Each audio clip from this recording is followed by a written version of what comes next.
Hello everyone, myself Dr. Jyoti Mandala welcome you all to the video lectures on object-oriented programming through Java.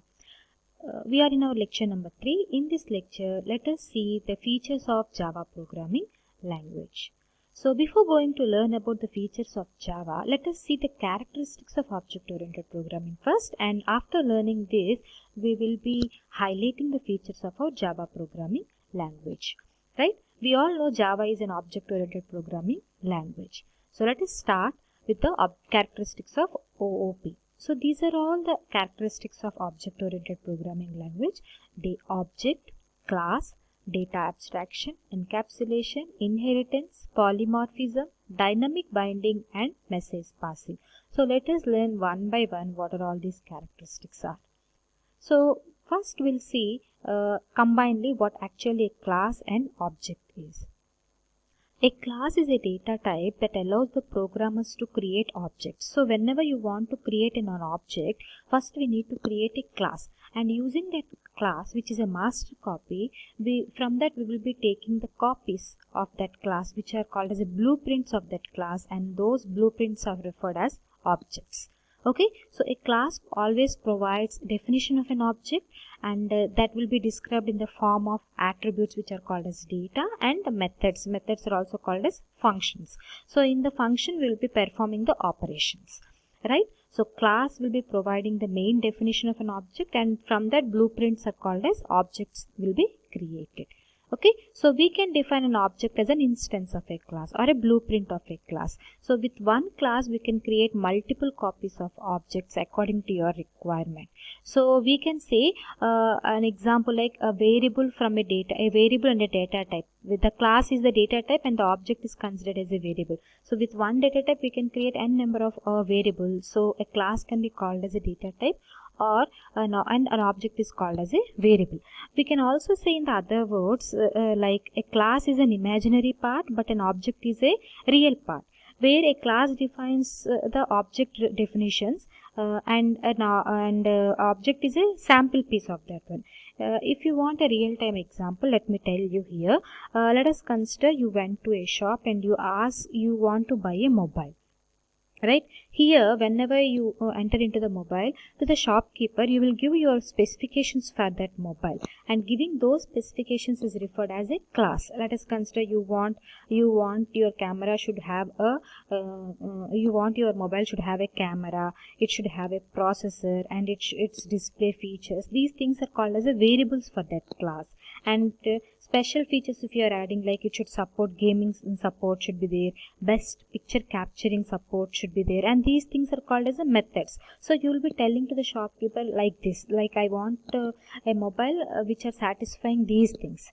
Then what now whenever you are telling to the shopkeeper the features, that is nothing but you are defining a class.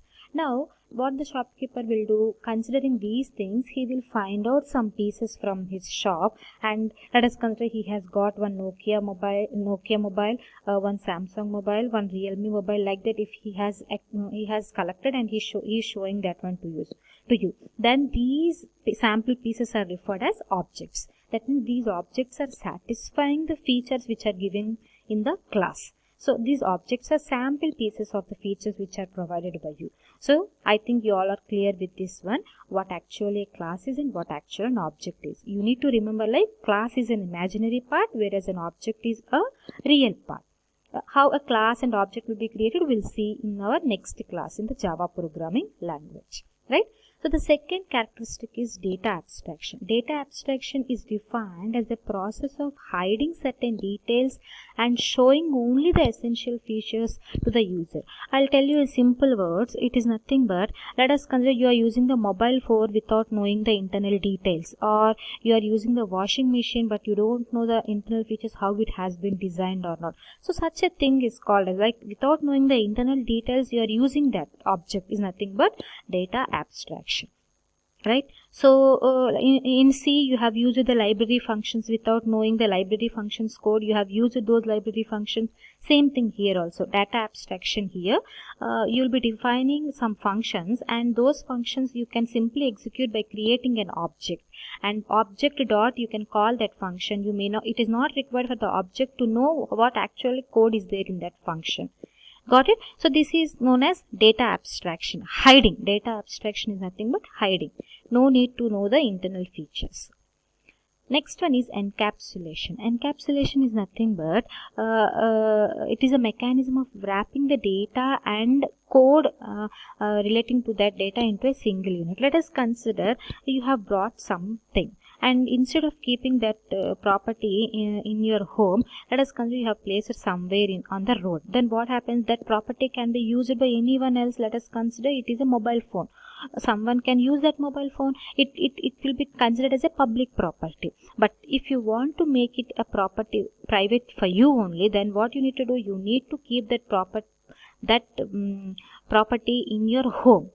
Got it, all of you? And in the same thing has been applied in our object-oriented programming language, where instead of placing the variables publicly so that anyone can misuse that, what in object-oriented programming we are doing is we are wrapping. That means we are binding the variables and methods into one class so that the data and variables and the methods are not publicly available. So this concept is called, that means this concept of wrapping the data and the variables together into one class is nothing but as encapsulation. Encapsulation is mainly used for security purpose. Inheritance. Inheritance is nothing but it is defined as a process where one class acquires the properties of already existing another class. A literal meaning of inheritance: you are acquiring your inherited properties from your grandparents. You already have something owned by you, but from your grandparents you are getting some one house like that, which is not owned by you, it is not earned by you, but from your grandparents you are getting that property, you are inheriting that property. Same thing applied in our object oriented programming also. If a class is already available and another class can acquire those properties, that means properties is nothing but variables and methods, and that is called as inheritance. Right? Understood, all of you? So creating new class from the already existing class is called as inheritance. Mainly inheritance is used for reusability. I am repeating one more time. Data abstraction is used for hiding, encapsulation is used for security, inheritance is used for reusability. Next one is polymorphism.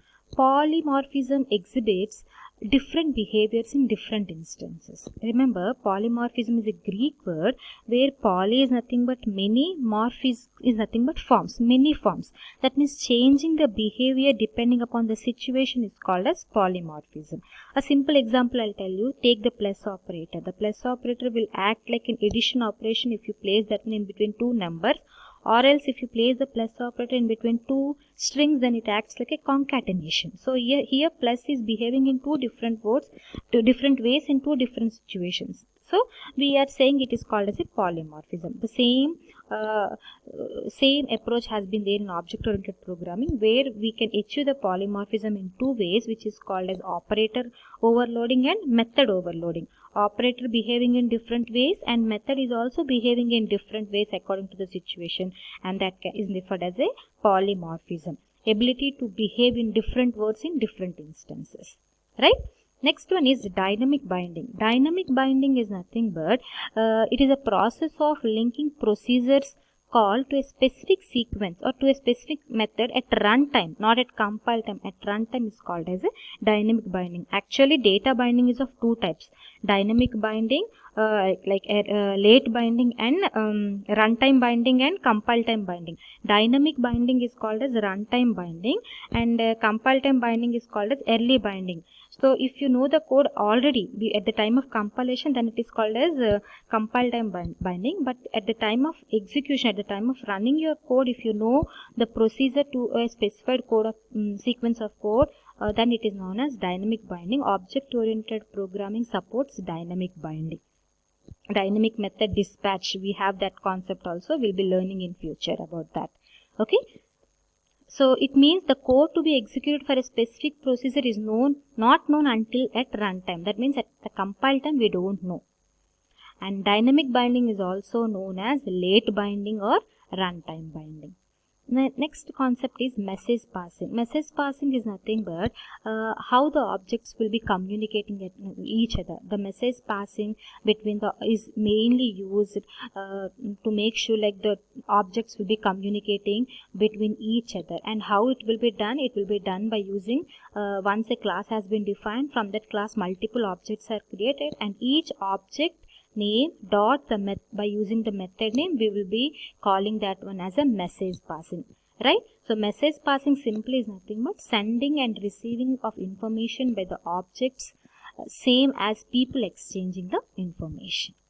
So with this we'll highlight, let us highlight the features of Java programming language.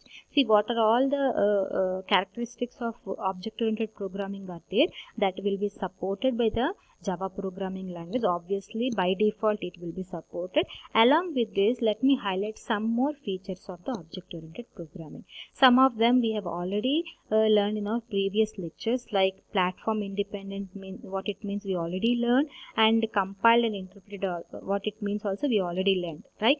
Like other programming languages like C, if you take, it will be only compiled, but Java it will be compiled and interpreted both, right? Coming to robust. Robust is nothing but it is difficult to crash. The code whatever you develop is very difficult to crash. Why? Because if we are using compiling phase, we are using interpreting phase where so many errors will be rectified, and also using what is that, an exception handling also will be solving so many problems. So it is very difficult to crash the code. Now secure is nothing but, as we don't have a pointers concept, there is no direct connection with the memory, so we will be providing security to our memory, right? Next one is distributed. Distributed is nothing but in case of network programming, where we have a team of members sitting in multiple systems. In such a case, they can use Java programming language, where the code available in one system can be easily accessed by the other system. So that's why Java programming is called as distributed. Next one is multi-threading. Multi-threading is nothing but multiple tasks can be done simultaneously. It is not required for us to finish one task and then only we need to start another task. It is not like that. We can execute more than one task at one time, and how that can be achieved also programmatically we will be learning in future classes. So Java supports multi-threading also, right? And it is dynamic and extensible. Dynamic and extensible is nothing but, suppose a project has been already developed, and later on after complete thing is done, they want to add a new feature to the already existing code. So it can be simply done by creating a new class and connecting to the already existing thing. So that's why Java is called as a dynamic. That means we can make changes according to a requirement, and extensible. If you want to add new features also, we can simply add those features to the already existing thing. So Java is called as has a feature of dynamic and extensible. So these are all the features, add-on features come with for the object-oriented programming language Java. Got it? So with this, we'll come to an end of our third lecture, that is features of Java programming language. We'll all meet in our next lecture. Thank you.